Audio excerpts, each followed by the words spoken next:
Puji Tuhan, saudara, kita memasuki Daniel, kitab Daniel yang visi yang keempat sebenarnya. Kenapa saya terbeban untuk mengajarkan Daniel? Sekali lagi karena umat Tuhan butuh mengetahui zaman, butuh mengetahui waktu dan lini masa istilahnya. Dan Tuhan itu ya lewat kitab Daniel telah meletakkan atau menubuatkan hal-hal yang akan terjadi di masa depannya dia, Daniel. Dan bukan tidak tanggung-tanggung, bukan saja agendanya pada masa kehidupan Daniel, pada zamannya Daniel, tapi ternyata nubuatan ini mencakup sampai akhir zaman, saudara. Berarti, saudara, bahwa Tuhan menghendaki umatnya mengetahui rencananya, mengetahui apa yang sedang akan terjadi. Kenapa? Sekali lagi bukan untuk menakutkan, justru dia mau menyatakan pada akhirnya dia tetap melakukan keadilannya. Dia Allah yang membela kebenaran. Dia Allah yang membela umatnya, saudara. Mungkin sekalipun kita mengalami banyak tantangan, tetapi Tuhan menghendaki supaya umatnya tetap setia dan tidak menyimpang dari kebenaran. Tetap mengasihi Tuhan, tetap mengasihi satu dengan yang lain. Sebab di akhir zaman, banyak tipu muslihat akan terjadi, banyak orang menjadi dingin, saudara, hatinya. Kenapa? Karena kesusahan, karena kejahatan yang melimpah, sehingga mungkin banyak hati anak-anak Tuhan mulai merasa dingin, tidak melihat suatu pengharapan. Mungkin saya tidak tahu alasan-alasannya mungkin kita hadapi, tetapi kita harus tetap jaga hati kita, mengasihi Tuhan, mengasihi satu sesama dengan yang sesama, dan juga menjaga hati Roh Kudus ini terus membakar dalam kita. Berdoa dan menggali firman Tuhan itu merupakan hal yang penting kita perlu lakukan setiap hari. Maka saudara akan melihat Tuhan akan tetap memberkati usaha saudara. Tuhan akan terus melindungi dan mencukupi segala sesuatu. Luar biasa Tuhan kita itu, saudara. Mari kita baca sebelumnya kitab Daniel, haleluya. Di pasal 9, minggu lalu kita bicarakan tentang 70 tahun pembuangan. Kemudian pada saat Daniel masih berdoa tentang hal 70 tahun ini, masih bertobat di hadapan Tuhan, tiba-tiba malaikat Tuhan muncul di hadapannya. Kemudian diberikan suatu nubuatan yang baru lagi kepada Daniel. Dan ternyata nubuatan yang diberikan ini adalah lini masa, saudara, apa yang akan terjadi. Nah, kita akan melihat, saya sudah siapkan gambar-gambarnya supaya kita dapat mengerti apa yang dikatakan, diajarkan oleh Tuhan kepada Daniel. Mari kita dahulu baca pasal 9 ayat 20. Ya, seperti saya katakan, pasal 9 dibagikan dua bagian, 1 sampai 19, kurang lebih bicarakan tentang masa 70 tahun yang digenapi pada zamannya Daniel sendiri. Minggu lalu kita telah melihatnya. Ya, kita melihat Tuhan memberikan nubuatan itu kepada Yeremia, Nabi Yeremia di pasal 29, ya saudara, kalau lebih perhatikan, yaitu Yeremia 29 4 sampai 14 tentang 70 tahun pembuangan. Nah, pada saat Daniel dibuang masuk ke Babel, ya, dia sendiri mengalami, dialah yang pertama, kelompok yang pertama dibuang, dan dia juga yang melihat penggenapan 70 tahun itu, saudara.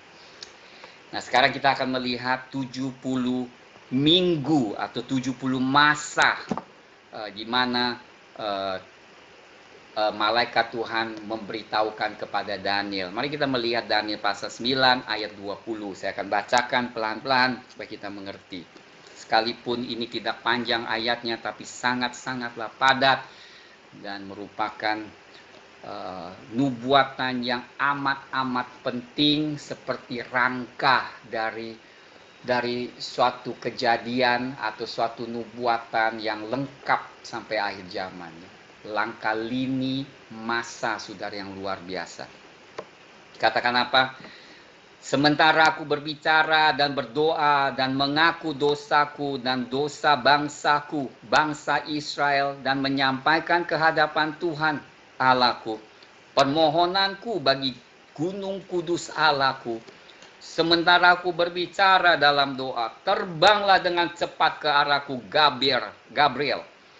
Dia yang telah kulihat dalam penglihatan yang dahulu itu pada waktu persembahan korban petang hari. Gabriel saya percaya adalah malaikat khusus yang memperhatikan, yang menjaga umat Israel. Jadi saudara bayangkan lagi doa, lagi ngomong, tiba-tiba ada satu malaikat terbang dengan cepat tiba di hadapan. Saudara, kalau saudara sedang berdoa seperti itu pasti terkejut. Saya juga pasti shock habis saya, saudara. Tiba-tiba malaikat muncul dan kemudian dia menyatakan sesuatu atau mengajarin sesuatu, saudara. Kita terima pelajaran dari hamba-hamba Tuhan, tapi Daniel ini terima pelajarannya dari malaikat, saudara. Bayangkan ya, luar biasa.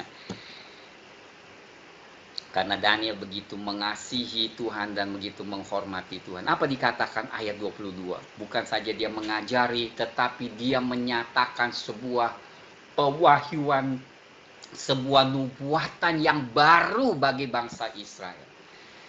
Jadi saudara, seperti yang dikatakan, Allah tidak melakukan sesuatu terkecuali dia telah menyatakan kepada nabi-nabinya di Amos. Dan Tuhan pun demikian, rencana Allah bagi bangsa Israel dinyatakan kepada Daniel apa yang akan terjadi. Begitu baiknya Tuhan terhadap umatnya. Segala sesuatu yang dia mau lakukan, dia kasih tahu dulu, saudara. Ya, seorang Allah yang begitu baik, saudara, yang tidak hanya mau melakukan seenak, tapi dia beritahukan kepada umatnya apa yang akan terjadi. Demikian pula, saudara, dalam hidup saudara dan saya, dia pun tidak melakukan tanpa hikmatnya dan kebaikan di dalam hatinya. Dia tahu apa yang terbaik bagi kita, maka dia akan kerjakan segala sesuatunya. Percayalah, saudara, kita hidup dalam iman, bukan dalam penglihatan. Apa dikatakan ayat 23? Ketika engkau mulai menyampaikan permohonan, keluarlah suatu firman, maka aku datang. Ya kan, pada saat Daniel berdoa permohonan penggenapan 70 tahun, ternyata ada sesuatu yang baru dikatakan. Ada suatu firman yang Allah sampaikan, yang mau sampaikan, nah kemudian disampaikan kepada Daniel lewat malaikatnya. Maka aku datang untuk memberitahukannya kepadamu, sebab engkau sangat dikasihi. Jadi camkanlah firman itu dan perhatikanlah penglihatan itu.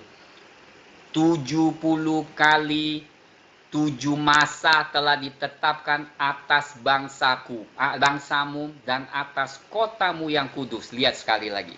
Sebelumnya 70 tahun, sekarang dikatakan 70 kali 7 masa. Berarti 70 kali 7 tahun, saudara, lebih tepat, yaitu 490 tahun tepatnya. Tuhan menetapkan 490 tahun bagi bangsa Israel apa yang akan terjadi. Dan kemudian dikatakan ada 6 hal yang akan terjadi, saudara.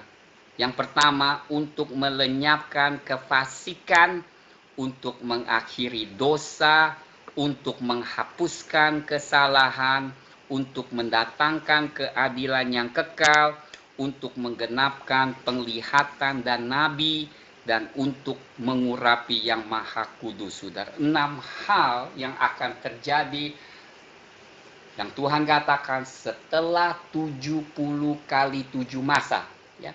Jadi malaikat kasih tahu Daniel, ini ada lini masa yang baru di mana ada 70 kali 7 masa bagi bangsamu dan kotamu, yaitu Yerusalem dan juga bangsa Israel. Setelah 490 tahun, atau 490 masa lebih tepat, maka ada 6 hal yang terjadi. Yang pertama dikatakan apa? Melenyapkan kefasikan. Berarti pemberontakan kepada Tuhan itu tidak lagi terjadi. Semuanya akan takluk kepada Tuhan. Kemudian kedua, mengakhiri dosa. Karena pada saat itu manusia umat Israel semua diselamatkan. Karena mereka mengakui Yesus sebagai Tuhan dan Mesias mereka. Ya saudara, jadi kita melihat di Roma pun mengatakan ada saatnya seluruh umat Israel akan diselamatkan. Dari sini dikatakan juga hal yang sama, mengakhiri segala mengakhiri segala dosa. Ketiga, untuk menghapuskan kesalahan. Berarti kejahatan itu tidak ada lagi, karena semuanya telah mengalami lahir baru. Keempat, apa dikatakan? Untuk mendatangkan keadilan yang kekal. Berarti segala sesuatu yang saudara lihat, seringkali ada ketidakadilan karena manusia adalah pada umumnya sendirinya dosa, korupsi. Tapi pada zamannya Tuhan Yesus yang menjadi Raja, maka keadilan itu akan ditegakkan 100%, saudara. Semua akan diadili dengan baik. Jadi ini luar biasa. Ini bukan hal manusia bisa mencapainya, tetapi kita melihat hanya Tuhan yang bisa melakukan semua yang dikatakan. Dan kemudian menggenapi penglihatan dan nabi, artinya semua nubuatan di dalam Alkitab semua digenapi. Tidak ada lagi rahasia. Pada saat itu, saudara dan saya melihat Tuhan sendiri.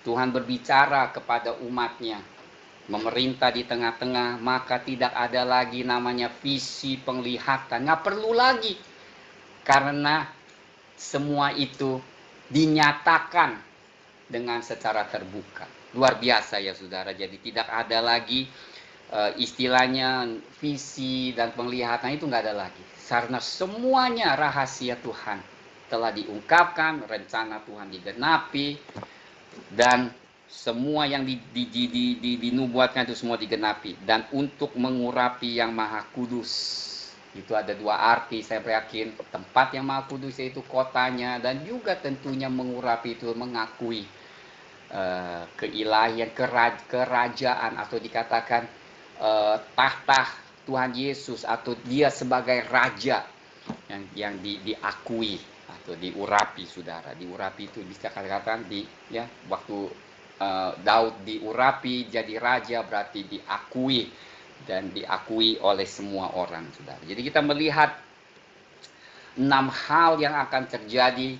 Nah, makanya saudara, hal ini belum digenapi ya, kita tahu, karena manusia masih dosa, manusia masih tidak adil ya, semua ini masih berlaku. Maka saudara, jika kita melihat ini, kita tahu ada waktunya Tuhan nanti bahwa semua yang baik, semua yang adil akan terjadi, saudara. Puji Tuhan. Nah, kita melihat 70 ini apa yang terjadi, dipisahkan. Jadi dalam 70 kali 7 masa ini ternyata di bagian ada lini masa juga. Dipecahkan ada berapa bagian menurut malaikat ini. Mari kita melihat ke selanjutnya ayat 25. Kemudian saya akan kasih lihat gambarnya. Ayat 25, maka ketahuilah dan pahamilah dari saat firman itu keluar, yakni bahwa Yerusalem akan dipulihkan dan dibangun kembali, sampai pada kedatangan seorang yang diurapi seorang raja. Ada 7 kali 7 masa dan 62 kali 7 masa lamanya. Berarti 69 minggu. Jadi begini saudara, ada 3 bagian, 7 masa, 62 masa, dan 1 masa. Ya saudara, 7 masa, 62 masa, dan 1 masa. Itu semuanya 70 masa. Jadi 3 masa itu 3 bagian dari 70 kali 7 masa itu dibagi 3. Saya ulangi supaya saudara kita tidak bingung. Apa? 7 masa, 62 masa, dan 1 masa. Seluruhnya menjadi 70 masa. Dibagi 3 bagian. Dan setelah 69 masa, yaitu di akhir dari 62 masa, bagian kedua, apa yang terjadi? Dikatakan 62 kali 7 masa lamai kota itu akan dibangun kembali dengan tanah lapang dan paritnya, tetapi tengah-tengah kesulitan sesudah ke-62 kali 7 masa itu akan disingkirkan seorang yang telah diurapi, padahal tidak ada salahnya apa-apa. Ya, bahasa Indonesia agak sedikit lucu, tetapi dikatakan yang tepat adalah setelah 62 kali 7 masa itu, maka Mesias akan dibunuh. Atau seorang yang diurapi itu artinya Mesias, ya saudara, yaitu Tuhan Yesus. Jelas sekali dalam firman Tuhan kita dapat sudah, jika kita melihat kembali, kita tahu itu terjadi 2000 tahun yang lalu. Jadi saudara, nubuatan ini luar biasa. Nah, apa yang terjadi kemudian, padahal dikatakan dia tidak ada salahnya apa-apa. Kita semua tahu bahwa Tuhan Yesus dibunuh, Mesias, bukan karena dia yang berdosa, tetapi karena kita yang berdosa. Nah, di sini apalagi terjadi, maka datanglah rakyat seorang raja memusnahkan kota dan tempat kudus itu. Tetapi raja itu akan menemui ajalnya dalam air bah, dan sampai pada akhir zaman akan ada peperangan dan pemusnahan seperti yang telah ditetapkan. Raja itu akan membuat perjanjian itu menjadi berat bagi sebanyak orang selama 1 kali 7 masa. Nah, saudara, dari ayat 27 kita melihat satu masa itu yang masih belum terjadi. Namanya ada gap di tengah-tengah lini masa itu, ada gap. Nah, saya akan tunjukkan saudara dalam firman, dalam gambaran supaya saudara bisa jelas. Yang mana ya? 5 visi.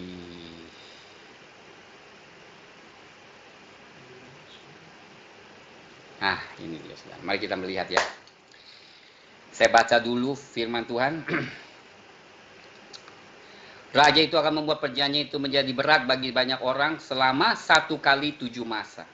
Pada pertengahan 7 masa itu, ia akan menghentikan korban persembelihan dan korban santapan, dan di atas sayap kekejian dan akan datang yang membinasakan sampai pemusnahan yang telah ditetapkan menimpa yang membinasakan itu. Jadi kita dapat melihat saudara di sini, gambar ini kita melihat pada saat pemerintah itu diberikan untuk membangun Yerusalem, ada 7 masa, berarti kurang lebih 7 kali 7, 49 tahun. Di dalam kesulitan dikatakan memang benar kalau kita melihat bagaimana Ezra dan Nehemia membangun tembok dan bait Allah dan tembok Allah itu mengalami banyak kesulitan saudara. Tetapi pada akhirnya mereka berhasil membangun tembok dan juga bait Allah yang berikutnya ya saudara ya. Tetapi apa yang terjadi, dikatakan dari pertama ini sampai 62 masa, saudara, apa yang terjadi? Di akhir dari 62, saudara lihat 762, di akhir itu Tuhan Yesus atau orang yang diurapi disembeli atau dibunuh. Dan apa yang terjadi saudara, satu masa itu di mana akhirnya? Jadi masih ada satu masa yang belum digenapi karena di antara ini diselipkan zaman gereja saudara. Ya. Setelah Tuhan Yesus mati dan bangkit, itu agenda Tuhan atau lini masa Tuhan memasuki zaman gereja. Ya. Dan zaman gereja ini panjang saudara.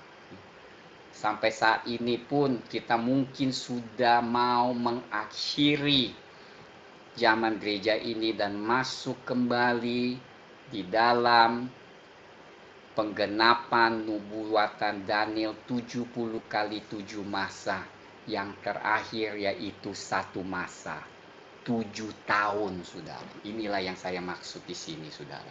Ya, jadi kita melihat kembali 7 dan 62, dan saya kasih lihat lagi satu gambaran yang lebih tepat. Haleluya ya. Jadi kita melihat di sini 7 minggu atau 7 masa lebih tepat. 7 masa tambah 60 masa ya.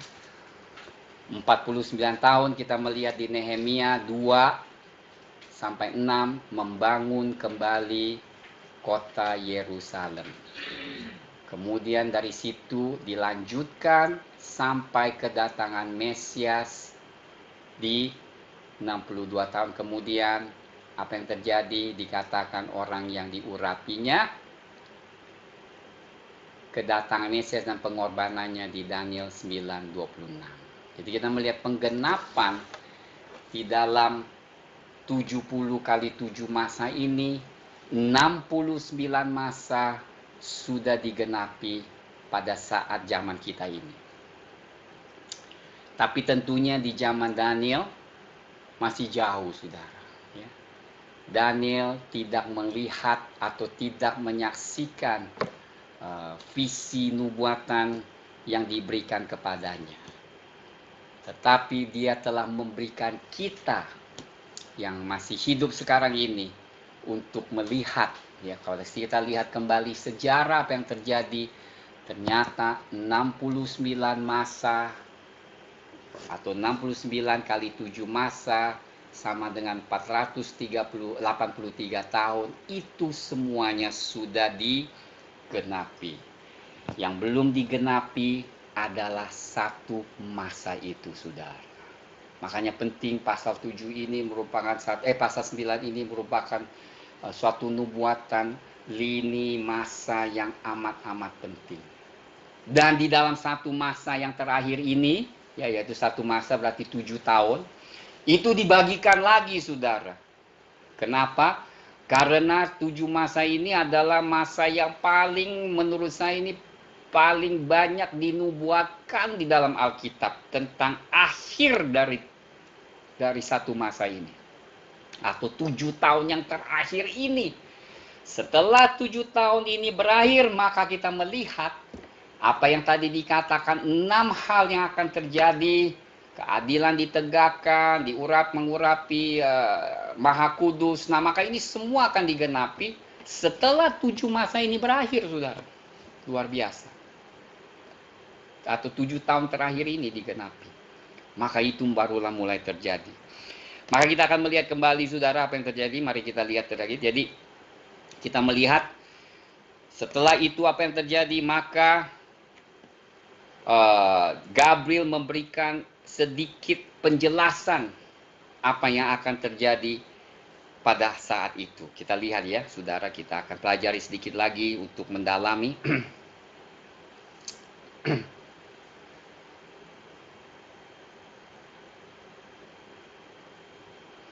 Ayat 26. Sesudah ke-62 kali 7 masa itu akan disingkirkan seorang yang telah diurapi, padahal tidak ada salah apa-apa. Maka datanglah rakyat seorang raja memusnahkan kota dan tempat kudus. Ini, saudara, berbicara tentang rakyat yang memusnahkan bait Allah, saudara. Yaitu setelah 62 masa kemudian, gak lama, yaitu pada tahun 70 setelah Masehi. Ya, kita tahu seperti Tuhan Yesus nubuatkan bahwa bait Allah akan dihancurkan. Itu yang Tuhan Yesus telah nubuatkan sebelum dia disalibkan. Dan dia katakan tidak ada satu batu yang tertumpuk di atasnya, karena itu dibakar. Nah, ini yang Tuhan Yesus katakan bahwa bait Allah akan dihancurkan itu, saudara. Itu juga berdasarkan nubuatan di dalam kitab Daniel di pasal 9. Nah, itu makanya sekali lagi banyak hal yang Tuhan Yesus ajarkan atau murid-murid Tuhan Yesus ajarkan di Injil, itu semua ada dasarnya atau akarnya di dalam kitab Daniel. Ya, kita telah melihat sebelumnya pasal 7 tentang anak manusia, dan Tuhan Yesus selalu kutip tentang dirinya sebagai anak manusia. Sekarang Tuhan Yesus secara tidak langsung juga mengutip tentang hancurnya bait Allah. Dari mana? Dari pasal 9 ini, saudara. Nah, kemudian siapa yang hancurkan? Nah, saudara, ini sangat-sangat menarik. Dikatakan, maka datanglah rakyat seorang raja memusnahkan kota dan tempat kudus itu. Jadi rakyat dari mana, saudara? Dikatakan rakyat ini adalah nenek moyangnya atau sukunya antikristus, saudara. Jadi sekalipun antikristus belum muncul, tetapi dikatakan dari kelompok orang atau rakyat ini yang memusnahkan bait Allah ini, dari kelompok inilah yang akan muncul antikristus. Di dalam bahasa Indonesia ya kurang begitu mungkin perterjemahannya kurang begitu tepat atau jelas. Tetapi yang dikatakan datanglah rakyat seorang raja, berarti rakyat dari antikristus. Jadi dari saya ulangi, rakyat ini adalah rakyat yang ada kaitan keturunannya itu adalah akan muncul antikristus. Nah sekarang oleh karena ayat ini saudara, maka terjadi dua penafsiran. Ya, karena begini menariknya. Sebab kita tahu pada saat bait Allah itu dimusnahkan, itu dilakukan atau bukan dilakukan, tapi itu ada di bawah zaman Romawi. Betul? Di zaman Romawi itu, maka bait Allah itu dimusnahkan. Maka muncullah interpretasi bahwa dari zaman Romawi itu, dari kaum Romawi itu akan muncul antikristus. Inilah yang menimbulkan banyak ahli-ahli Alkitab berdasarkan ayat ini, maka menunjukkan antikristus akan muncul dari benua Eropa. Tetapi setelah saya menyelidiki sejarah dari apa yang terjadi di dalam firman ini, saudara, ternyata saudara, yang memusnahkan itu justru bukan orang Romawi. Sebab pada saat itu, ya, kerajaan Romawi sudah sangat besar. Jadi tentara mereka tidak sanggup lagi hanya dari orang-orang Italia saja, karena terlalu besar. Maka mereka mulai memakai tentara-tentara lokal istilahnya. Dan di dalam sejarah ini dicatat saudara, sebenarnya di bagian Israel atau Timur Tengah ini, tentara Romawi itu kebanyakan atau boleh katakan 100% adalah orang Arab, orang Suriah, orang Palestina, orang-orang Timur Tengah tentara ini, saudara. Dan menurut sejarah dari Yosifus saya baca, saudara, raja atau kaisar pada saat itu, saudara, justru berusaha supaya bait Allah itu nggak kebakar, saudara. Sebab pada saat itu orang-orang yang di kalangan itu orang Arab semua, memang mereka dari dulu sudah membenci orang Yahudi, sehingga mereka melakukan pembakaran. Dan sebenarnya kaisar itu pada saat itu berusaha untuk memadamkan api dari bait Allah, saudara, tetapi tidak berhasil, karena mereka justru membenci umat Israel pilihan Allah, sehingga mereka membakar bait Allah itu. Jadi saudara, yang membakar, memusnahkan, rakyat yang memusnahkan bait Allah, kota Yerusalem itu bukanlah orang Romawi atau Italia, melainkan Timur Tengah. Oleh sebab itu, dari sini kita melihat bahwa antikristus akan muncul bukan menurut pribadi yang saya pelajari. Ya, saya nggak mau terlalu dogmatik, tetap maksudnya saudara, tapi saya percaya ini adalah penerjemahan yang benar. Mereka adalah dari suku Timur Tengah. Maka saya cukup yakin dari apa yang kita pelajari di kitab Daniel, bahwa antikristus akan muncul justru dari Timur Tengah. Ya. Yang kita melihat barusan ini juga, seperti saya pernah ajarkan, ya, Turki sekarang makin agresif. Gereja Hagia Sophia yang paling bagus, paling mewah, yang lebih dari 1000 tahun, didirikan pada zamannya Bizantin. Kemudian karena Konstantinopel ditaklukkan oleh Ottoman dan dijadikan kota itu diganti namakan menjadi Istanbul saat ini. Dan di situ terdiri banyak gereja besar-besar yang dibangun zamannya Bizantin, ya, Timur, Romawi Timur, saudara. Dan gereja ini sangat besar. Barusan ini, saudara, Presiden Erdogan, ya, Turki yang sebelumnya adalah negara sekuler, hukumnya berdasarkan sekuler, tiba-tiba berubah beberapa tahun ini, yang mulai lebih menekankan peraturan atau hukum syariahnya, dan yang merindukan supaya membangkitkan kembali Ottoman. Dan berapa hari ini justru telah memutuskan gereja Sofia ini, Hagia Sophia ini, yang sebelumnya, yang sekarang ini museum, dijadikan kembali menjadi masjid, saudara. Ya. Ini salah satu tanda, saudara, salah satu tanda, menurut saya adalah tanda yang penting, sebab itu merupakan lambang. Gereja itu adalah merupakan lambang. Yang sebelumnya adalah museum, dan di dalam itu, saudara, mungkin kita dapat melihat beberapa gambar. Itu ada gambar Tuhan Yesus, rasul-rasul, itu luar biasa indahnya itu gereja. Ya, udah dijadikan masjid, kemudian dijadikan museum, dan sekarang mau dikembalikan dijadikan masjid lagi. Dan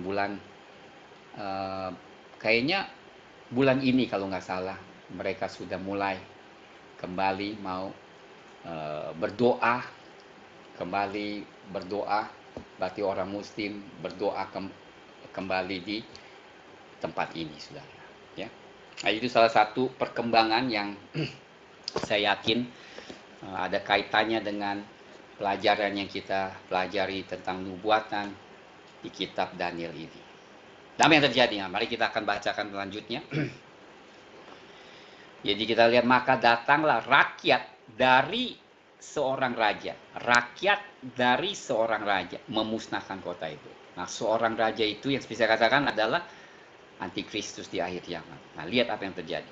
Tetapi raja itu akan menemui ajalnya dalam air bah.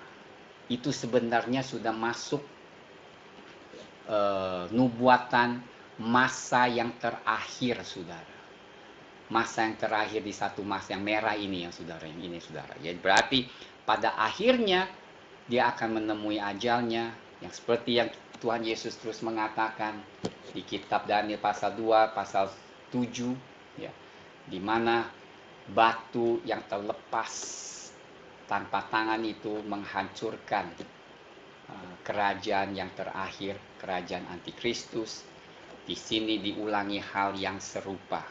Jadi kita melihat di berapa visi kitab Daniel, semua visi itu kurang lebih, ya, menggambarkan atau menceritakan hal-hal yang serupa sebenarnya, saudara. Dan diulangi itu supaya kita dapat mengerti dan lebih jelas mengetahui rencana Tuhan lebih baik lagi. Jadi kalau sesuatu diulangi berarti itu ada hal yang kita perlu camkan, dan Tuhan menghendaki kita mengenalnya dengan baik.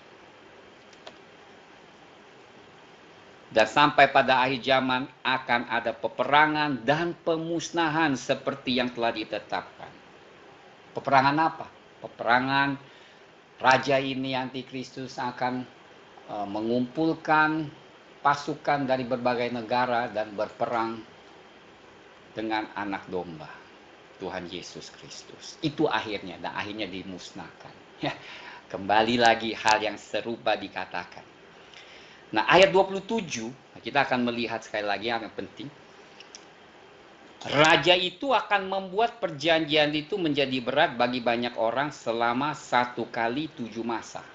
Nah, berarti pada mulainya masa terakhir, yaitu di 1 ini, saudara, ya, kita sekarang konsentrasi di dalam satu masa ini, yang merah ini, ya. Jadi pada mulaan pada saat masuk Kalau saya boleh katakan, tanda apa yang memulai akhirnya 7 tahun terakhir itu, atau satu masa yang terakhir itu, kapan mulainya itu? Kalau menurut Alkitab, dimulai pada saat Antikristus melakukan perjanjian dengan Israel. Melakukan perjanjian dengan Israel yang sifatnya waktunya selama 7 tahun. Saya tidak tahu apa yang dijanjikannya, tapi pada umumnya saya yakin bahwa karena Israel sangat terjepit, mungkin menurut interpretasi saya, disekelilingi oleh musuh-musuh yang besar, yang buas, yang mau memusnahkan dia. Sehingga muncullah orang ini yang menjanjikan perlindungan atas Israel, yang mungkin perjanjian yang memberikan Israel kembali untuk menyembah, mempersembahkan korban di bait Allah yang akan dibangun di tempat di mana pada saat ini kita tahu di Temple Mount. Nah, orang ini akan muncul dan menjanjikan, dan sehingga para pemimpin Israel melakukan sebuah perjanjian yang 7 tahun bahwa mereka akan dilindungi. Nah, saudara, kita tahu bahwa di dalam Alkitab, di dalam perjanjian lama, bahwa Tuhan tidak mau umat Israel mengadakan perjanjian dengan siapapun, dengan bangsa-bangsa lain, kecuali hanya dengan Allah. Saudara, perjanjian Tuhan dengan Israel itu adalah satu-satunya yang mereka harus pegang. Berarti apa? Mereka harus percaya kepada Tuhan yang melindungi, percaya pada kekuasaan kebesaran Tuhan, bersandar kepada Dia saja, saudara. Itu sebenarnya perjanjian Tuhan dengan Israel. Makanya Tuhan tidak mau umat Israel mengadakan perjanjian di luar perjanjian, selain perjanjian dengan Allah, termasuk pernikahan dengan orang yang orang Kanaan. Jika saudara ingat, itu merupakan suatu perjanjian. Dan demikian pula apa yang terjadi pada saat Israel melakukan perjanjian dengan Antikristus, itu melanggar perintah Tuhan. Dengar baik-baik, itu akan melanggar perintah Tuhan dan membuat Allah tidak berkenan. Dan apa yang terjadi? Nah, saudara, seperti saya katakan, satu masa terakhir ini ya dibagi 2 tahap, 3,5 tahun pertama dan 3,5 tahun terakhir. Dikatakan pada pertengahan 7 masa itu, ya, pertengahan dari 7 masa ya tentu 3,5 tahun. Ia, siapa itu ia? Ia itu adalah Antikristus, akan menghentikan korban sembelihan dan korban santapan. Nah, kita akan melihat nanti nggak lama, mungkin saya nggak tahu kapan waktunya, tetapi umat Israel akan mulai lagi melakukan persembahan korban bakaran seperti zamannya Musa. Ya. Dan setelah mereka lakukan 3,5 tahun, apa yang terjadi? Antikristus tiba-tiba menghentikannya. Dan di atas sayap kekejian akan datang yang membinasakan sampai pemusnahan yang telah ditetapkan menimpa yang membinasakan itu, saudara. Apa yang terjadi? Maka terjadilah mulai suatu penganiayaan yang besar-besaran terhadap umat Israel. Ya, kalau menurut apa yang Tuhan Yesus katakan di Matius 24 dan sebagainya, maka Israel akan dikepung. Dan manusia keji ini menghentikan segala sesuatu persembahan dan mulailah membinasakan bait Allah. Bukan saja membinasakan bait Allah, tetapi juga dia akan membinasakan Israel. Maka lewat nubuatan-nubuatan yang lain kita akan melihat, atau nubuat di kitab lain kita akan melihat, sekali lagi Israel akan mengalami pembuangan. Kali ini pembuangan bukan ke Babel saja, tetapi di sekitar Israel, negara-negara di sekitar Israel, Yordan, Mesir, termasuk Arab, itu mereka akan mulai kabur. Makanya Tuhan Yesus katakan di Matius 24. Matius 24, saya akan bacakan saudara sedikit ya, supaya kita mengerti firman ini semua ada kaitannya erat nubuatan ini.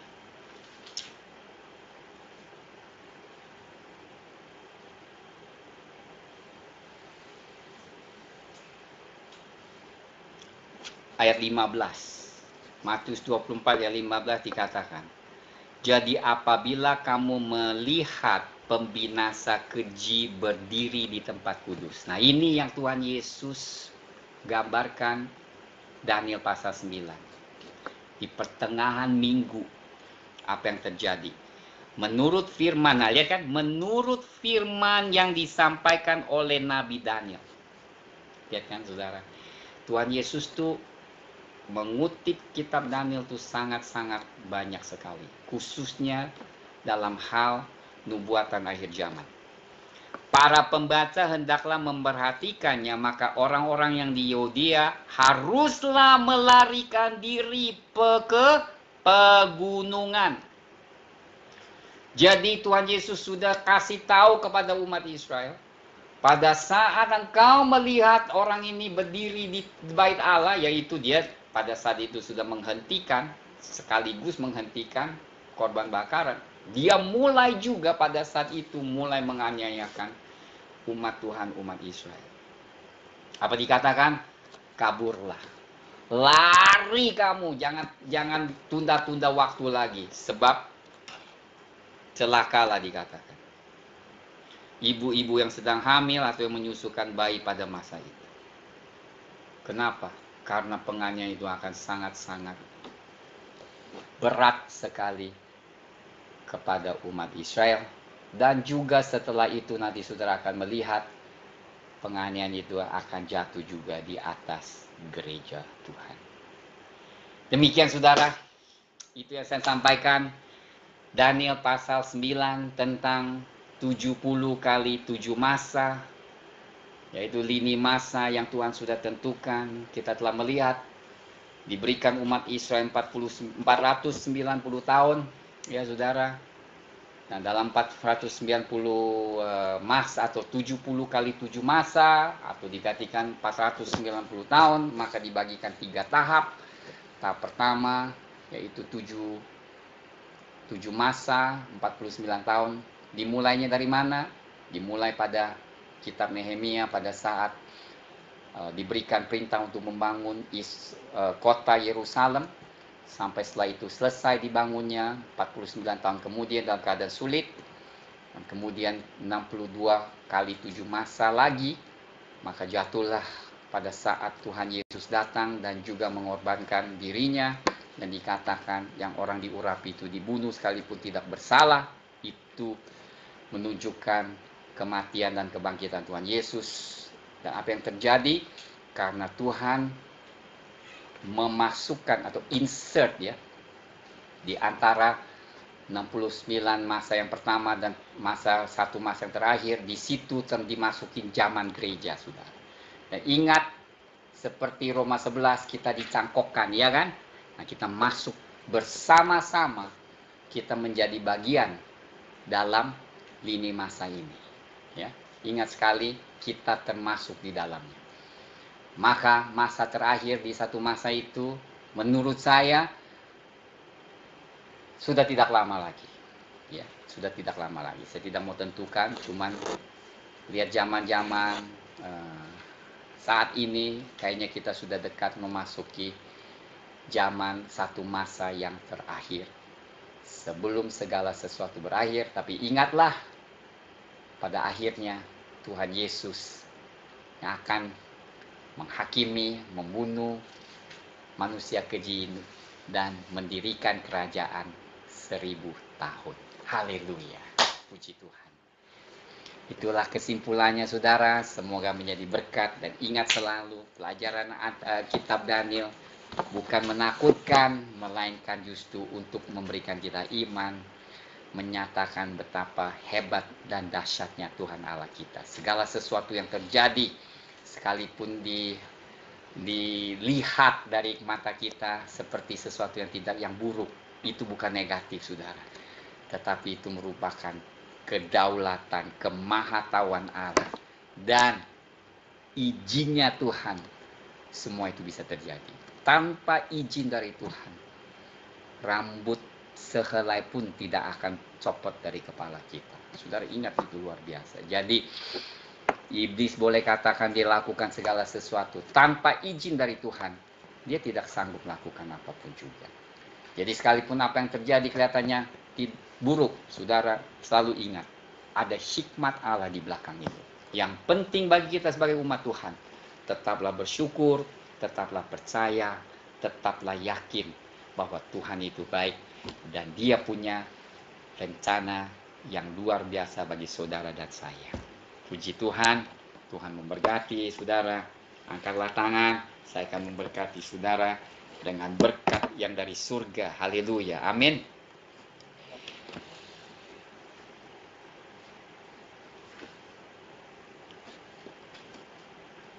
Angkatlah tangan saudara. Tuhan memberkati. Tuhan memberkati engkau dan melindungi engkau. Tuhan menyinari engkau dengan wajah-Nya dan memberi engkau kasih karunia.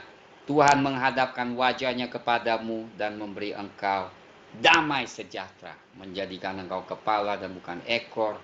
Justru di saat-saat ini Tuhan menyatakan mukjizat yang dahsyat, penyertaan di atas kehidupan saudara, perlindungan di atas saudara dan keluarga saudara, anak-anak saudara, orang tua, di dalam nama Tuhan Yesus Kristus. Tuhan memberkati. God bless